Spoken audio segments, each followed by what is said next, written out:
नमस्कार, मी हमीद भगवान. बहुजन क्रांती न्यूज मध्ये आपले सर्वांचे स्वागत. सोलापूर जिल्ह्यातील सांगोला तालुक्यातील गिरडी येथील जिल्हा परिषद प्राथमिक शाळा खताळवस्ती येथे धक्कादायक प्रकार समोर आला आहे. शाळेच्या पिण्याच्या पाण्याच्या टाकीची अनेक वर्षांपासून स्वच्छता करण्यात आलेली नसल्याचा आरोप करण्यात येत आहे. टाकीमध्ये शेवाळ आणि घाण साचल्याचे चित्र दिसत आहे. यामुळे लहान विद्यार्थ्यांच्या आरोग्याचा गंभीर प्रश्न निर्माण झाला असून ग्रामपंचायत व संबंधित प्रशासनाच्या कामकाजावर प्रश्नचिन्ह उपस्थित होत आहे. विद्यार्थ्यांच्या आरोग्याची जबाबदारी कोण घेणार?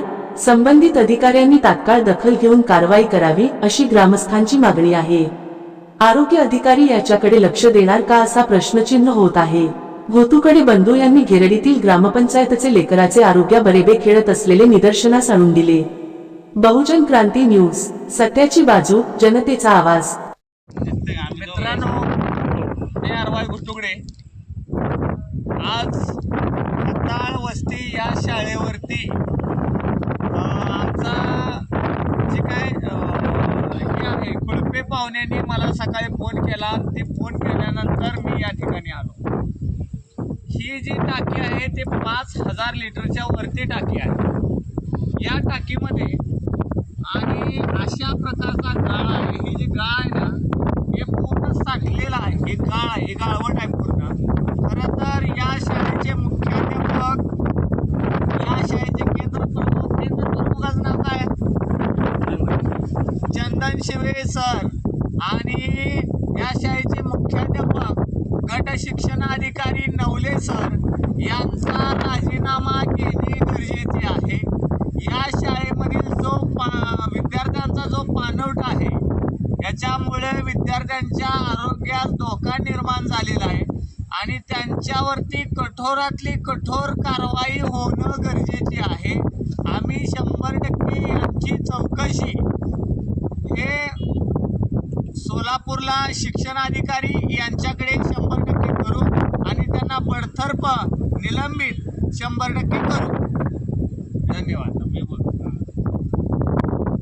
खताळवस्ती गिरडी येथे हा प्रकार उघडकीस आल्यावर आम्ही इथं आलेलो आहे.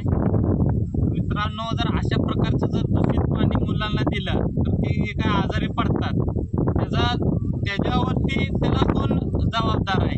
त्या लोकांना कारवाई झाली पाहिजे. एका शाळेवर कारवाई झाल्यावर या महाराष्ट्रातील या सांगोला तालुक्यातले जेवढे शाळा आहेत तिथले शिक्षक आहेत ते सतर्क होतील आणि ज्या त्या आपल्या जी काही टाक्या आहेत त्या किंवा ज्या काही सुविधा आहेत मुलांना त्या योग्य रीतीने देतील. मला वाटतं की या शाळेच्या शिक्षकांवर कारवाई झाली पाहिजे. कारवाई नाही झाली तर आम्ही आमच्या पद्धतीने आंदोलन करू. कारण कसं आहे की एकावर कारवाई झाल्यावर सगळे सुधारतील. आता सगळे झोपलेले आहेत. या झोपलेल्या शिक्षकांना जागा करण्यासाठी हा आम्ही आज व्हिडिओ काढतो. धन्यवाद. नवले साहेब ऐकून घ्या. आज पोरं मेल्यानंतर तुम्ही चौकशीला लावणार आहे का? ही करणार आहे काय? तुम्ही मुख्याध्यापकांना विचारले. तिथं मुख्याध्यापक आहे, तिथं शाळेवरती आहेत, केंद्र प्रमुख, विस्तार अधिकारी भेटते, सगळ्यांचे मी बोलून घेऊन सगळ्यांना. मला ते म्हणा ना, तुम्ही ती शिक्षकाला बोलचाल का? गट विकास अधिकारी पुन्हा दुसरी विस्तार अधिकारी काय करते ती? व्हिजिट काय देते ती तुम्हाला? हा, मला त्याची आमच्या लेकराच्या झाल्यानंतर तुम्हाला का आम्हाला का रगडायचं का इथं? आमची मरल्यानंतर तुम्हाला घेऊन काय करायचं? तुम्ही मेला तर तुमच्या पोराच्याला काय बायकाच्याला अशी पेन्शन येते. आम्ही लोक आहेत कामाला जातोय रोजगारान. अहो झालंय म्हणजे काय झालंय? तुम्ही काय केलं याच्यावर? नवले साहेब ऐकून घ्या. नवले साहेब ऐकून घ्या. तुम्ही येऊन इथं बघा, इथं प्या मग पाणी. तुम्ही सगळ्यांनी शांत बसा. नवले साहेब, आमची रिक्वेस्ट आहे की तालुक्यातल्या सगळ्या टाक्या व्हिजिट करा. व्हिजिट केलेल्याचे व्हिडिओ सुद्धा ह्या ग्रुपला द्या. वाटलंच तर एखादी पत्रकार परिषद घ्या. ह्याच टाकीचा विषय नाही, तालुक्यातल्या सगळ्या टाक्या ह्या व्यवस्थित कराव्या आणि आपण पत्रकार परिषद घेऊन सगळ्याला सांगावं. सगळ्या केंद्र प्रमुख घेतल्या सूचना आणि आम्ही घेतो. ठीक आहे साहेब. ओके साहेब, धन्यवाद. अजून काय सांगतो?